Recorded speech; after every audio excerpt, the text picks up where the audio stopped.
Ya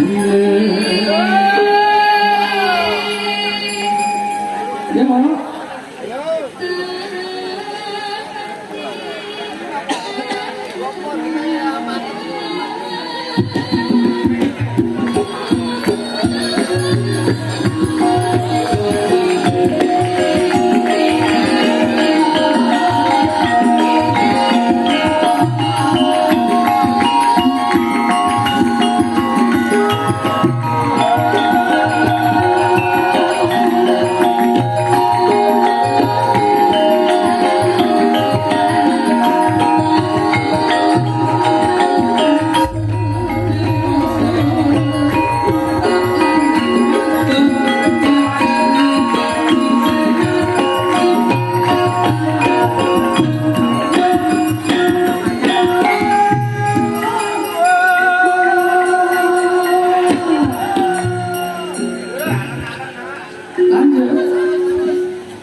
nganti sak kulone panggung kebak wong kabeh lho. Ya dolan mangan. Mula yo nduk iki awake dhewe pinaracaya bener-bener Bapak Haji Mulasin minangka dadi pandhom wonten desa Tembeling mriki. Iya iya awake dhewe dikawuhi limbur nanging ning desane dhewe. Menika kula dipun rencangi kanca-kanca Wiro Pradana menika saking Paguripan Manunggal. Manunggal napa menika Paguripan? Lebih mawar iku lali jenenge. Iki cocote sapa? Pak Julian to. Pengen manggung Pak Julian ya. Kula yang ndok iki gandeng awak dhewe iki mapan ana desane dhewe menika wonten pelawak dalu menika wah minulya sanget menika jagelipun kebundenku kadang kula betul Mas Sigit Ariyanto iki dawuh. Mulya ndok dumugi kanggo ngarep majulah enggal-enggal ditingali unggah yang bangun ini ya disepati kijing ini merantau ayo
dalu macane Mbak Ibu Pak Dalang. Wah, bejo mayang dipunenggani. Wah, dagelan kondang sak nusantara menika ping saking kita Rembang leresipun wonten suwan.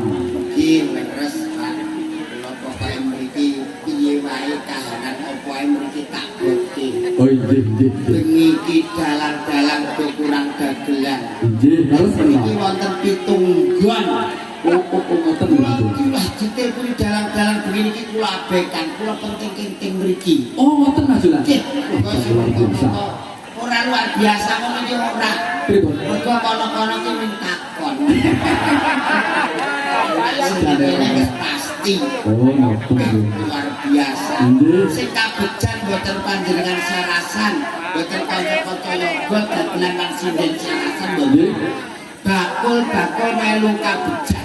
Pilih wayang-wayang wae lapangan Tembeling kene. Wong dodol kali petapang mubeng pasar.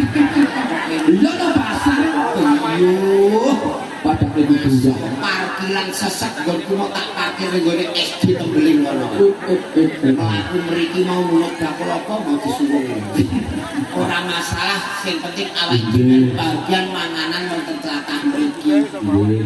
Sing marai kabejan melih niki masyaallah. Pripun Pak? Rezeki sing ora tanpa pepindhan. Nggih nembe niki lho. Kula tampil teng daleme Pak Inggi niku disuguhi tetandane. Tetandane ngomong. Tapi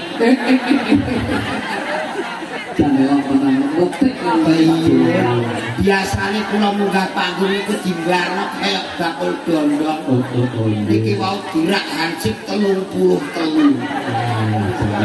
tepuk tangan tengah dolan rasa tepuk tangan wong hansip kanca 5 sitianane sregep wong bar cairan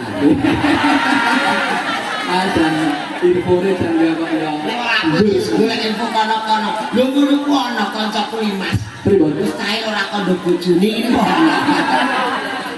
terus rata-rata jenenge Limas itu yo padha tengik karo Medan istimewane Limas menika sakniki kangelan bayarane ora kok pensiun ning bayarane suwargane Gusti Allah ing tembe ngoten nggih dadi ra ben-ben Pak Marno sing esuk sampeyan ahli swarga amin coba dagelan nang neraka ora apa-apa duh saged aku nek sing ning swarga ape nyumet udut jaluk apa tak tapuk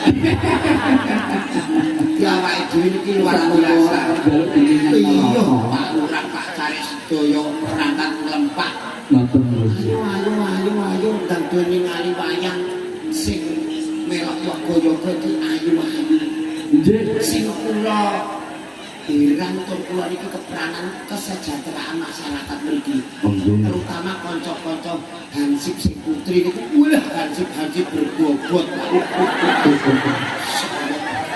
Mbak Muri ana Mbak Nia Mbak Isel aku niku kula ngaten jumbul sabrak teng ajeng Pak Lurah Mbak Yuli anjen ora maiten piyai wis kalau Mbak Umi saiki pirang kilo to mereka menunjukkan sebagai dharmanya Limas itu hanyalah dharma tetapi Allah akan membayar surga yang nikmatnya luar biasa amin mulane begiki dengan ngasta Waranggono papat kiblat papat 5 pancer lho 5 inggih dalange 6 minangka kula melu juru panglipur minangka jangkepe sedaya kanca-kanca Panjenengan ipun presiden sekarang rawuh dereng ditangaken. Mereka wonten sing pingsan tinggal kula golek ijol. Itu kok kula ning lebok. ora apa-apa Injak gak mereka dalemipun diambil sak dalan lebok. Iya, Ini kok ini seniki lah itu daleme kayak lebok. nemok muga-muga sukses kula ngantos supe ngenalke sinden-sinden kapan anak ayu-ayune yoga-yoga iso ayu-ayu kadang di awal elek-elek apa perkara lampu ya Boten apa to Mas badhe cek jago. lah ya Allah siat siger waras ibuke murid kabudayan menika termasuk ibadah nggih kaya warga nggih sapa wong sapa kok acara manganan nanggape wayang kok ndeloke ngantek rampung pun ganjaran jenengan pirang-pirang kula jamin dengan mesti karipan nggih Iya. karipane wong niate melekan ngeten iki kuwi luar biasa hikmah wong melek sabar narima